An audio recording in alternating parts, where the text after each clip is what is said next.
Halo semuanya, selamat datang di sesi bedah taktik kita. Kali ini kita bakal masuk langsung ke ruang ganti dan ngupas tuntas salah satu laga yang paling ditunggu-tunggu di perempat final Piala Dunia 2026. Argentina lawan Swiss. Jujur aja, saya antusias banget sama laga di Kansas ini. Kenapa? Karena ini bukan cuma sekedar pertandingan biasa teman-teman. Ini tuh benturan dua filosofi sepak bola yang beda banget. Di satu sisi, kita punya sang juara bertahan, penuh talenta bintang tapi belakangan kelihatan agak rentan. Terus di sisi lain, ada kuda hitam dengan mesin taktis yang wow, rapi banget. Jadi, yuk langsung aja kita bedah taktiknya dan intip data di balik layar buat nebak apa yang bakal terjadi di lapangan nanti. Nah, buat ngebongkar laga ini, kita punya 5 poin utama. Pertama, kita bahas drama mereka menuju 8 besar. Kedua, perbandingan lini depan dan celah di lini belakang. Ketiga, kita lihat seberapa tangguh taktik kuda hitam Swiss ini. Keempat, soal dominasi sejarah. Dan terakhir, pastinya, prediksi dari superkomputer Opta. Yuk kita mulai. Bagian pertama, drama menuju 8 besar, pertaruhan tinggi, dan lolos dari lubang jarum.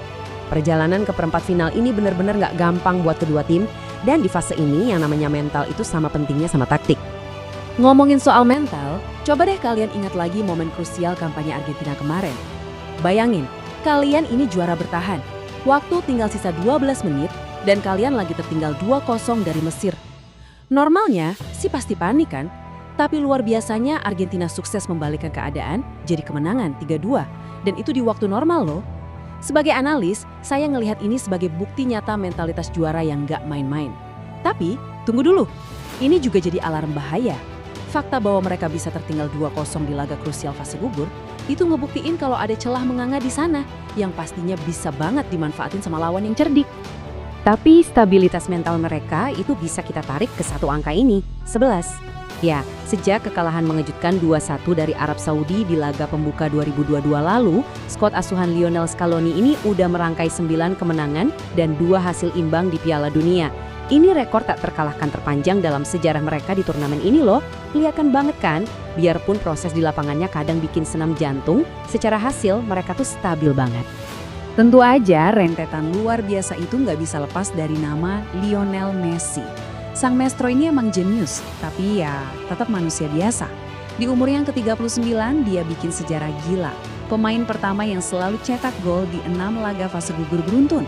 Dengan total 8 gol sejauh ini, dia mimpin lini serang dengan sangat impresif. Tapi, nah ini nih jangan sampai kelewatan detail yang satu ini. Dia juga nyatet rekor buruk, 2 kali gagal penalti dalam satu turnamen. Ya, kegagalan pas lawan Mesir dan Austria itu pastinya bukan hal yang pengen dia ingat-ingat. Ini ngasih unjuk ke kita kalau beban psikologis di turnamen sebesar ini tuh kerasa banget, bahkan buat Messi. Dan percayalah, celah kecil ini pasti udah dicatat tebal-tebal sama barisan pertahanan Swiss.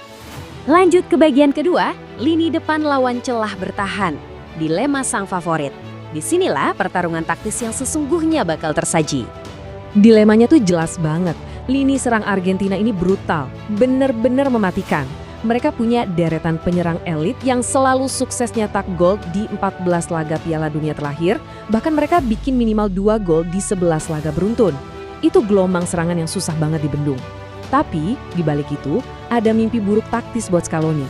Coba tebak, mereka ini cuma ngadepin 9 tembakan tepat sasaran sepanjang turnamen. Cuma 9, tapi gilanya, mereka kebobolan 5 gol dari 9 tembakan itu. Rasio kebobolannya tembus 56% tiap kali lawan ngarahin bola on target ke gawang mereka.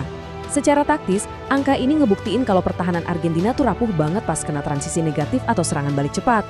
Kasih lawan satu ruang aja, probabilitas mereka buat kebobolan tuh gede banget. Masuk ke bagian ketiga, ketangguhan taktis Swiss, mesin sang kuda hitam. Murad yakin sukses ngebangun unit pertahanan dan penyerangan yang super disiplin. Bayangin, mereka ini satu-satunya tim yang belum pernah tertinggal 1 menit pun di Piala Dunia 2026, bahkan dihitung dari kualifikasi. Dan jantung dari mesin Swiss itu ada di angka ini, 50. Itu adalah jumlah umpan pemecah garis pertahanan atau line breaking passes dari seorang Granit Xhaka di sepertiga akhir lapangan lawan. Angka ini yang tertinggi loh di turnamen sejauh ini. Jadi Xhaka ini nggak cuma sekedar passing ke samping buat cari aman, nggak. Dia ini benar-benar sutradara lapangan tengah yang secara aktif dan akurat mengiris struktur pertahanan lawan. Dia tahu persis kapan harus ngelambatin tempo dan kapan harus ngelepasin umpan maut langsung ke jantung pertahanan. Benar-benar otak permainan Swiss. Pastinya, Xhaka nggak kerja sendirian. Swiss bawa kedalaman skuad penuh pengalaman yang sering banget dipandang sebelah mata. Ada Ricardo Rodriguez dengan 31 penampilan di turnamen besar, pengalamannya ini modal berharga banget buat ngejalanin tugas super berat, nempel pergerakan Messi. Terus di depan, ada kecepatan dan insting pembunuh Bril Embolo, dengan 13 keterlibatan gol dari 17 laga. Ini jelas jadi ancaman serius buat transisi pertahanan Argentina yang agak lambat tadi. Dan kalau ujung-ujungnya mentok, tenang, mereka punya pahlawan adu penalti, Gregor Kobel, yang udah ngebuktiin diri pas ngelawan Kolombia. Dia siap jadi tempo kokoh kalau emang nasib harus ditentuin dari titik putih. Sekarang bagian keempat, dominasi historis. Persaingan yang berat sebelah. Dengan semua kekuatan taktis tadi, kenapa Swiss masih sering dianggap underdog? Jawabannya ada di beban psikologis masa lalu. Coba kita lihat sejarahnya. Rekor pertemuan ini benar-benar jadi PR besar buat Swiss. Dari 7 kali ketemu, mereka kalah 5 kali, imbang 2 kali, dan belum pernah menang sekalipun lawan Argentina. 0 kemenangan. Parahnya lagi, di panggung Piala Dunia mereka juga cuma bisa menang sekali dari 10 laga terakhir lawan tim-tim Amerika Selatan.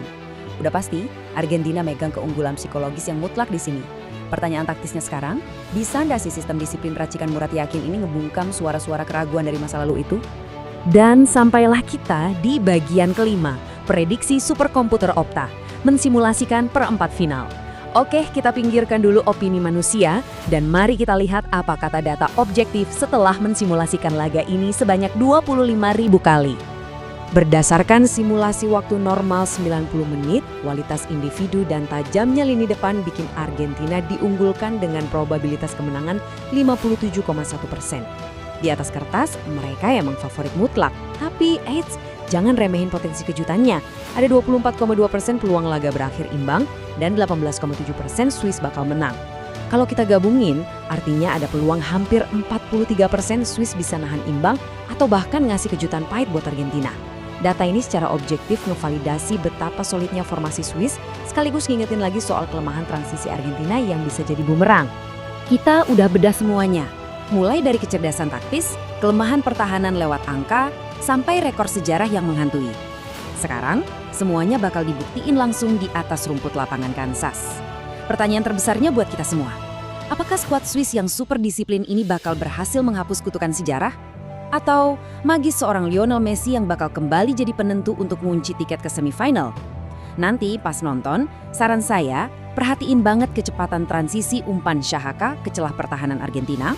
Soalnya saya yakin, di titik itulah pertandingan ini bakal ditentukan. Oke, sekian dulu sesi bedah taktik kali ini. Sampai jumpa di analisis berikutnya.